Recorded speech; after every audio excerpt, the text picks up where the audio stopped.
नमस्कार मित्रांनो, मी तुमचा मित्र आज तुम्हाला खूप छान अशी एक बोधकथा सांगणार आहे. मीपणा, अहंकार. एक बहुश्रुत कीर्तनकार रामहरी बुवा होते.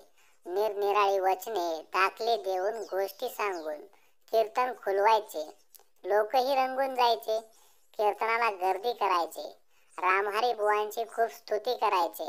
एकदा ह्या कीर्तनकाराला एका गावी त्यांचा जुना वर्गमित्र भेटला.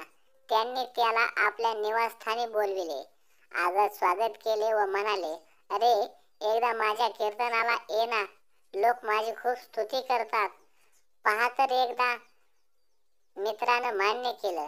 रात्री तो कीर्तनाला गेला. कीर्तनकार रंगात आले. एक एक वचने सांगू लागले. नवा श्रोता मित्रत्वाच्या नात्याने पुढेच बसला होता. बुवांचे एक एक वचनावर अभिप्राय देऊ लागला.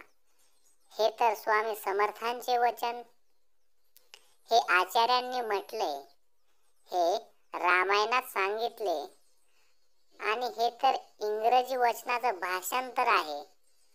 बुवा चिडून म्हणाले, अरे मूर्खाप्रमाणे सारखा अडथळा आणू नकोस.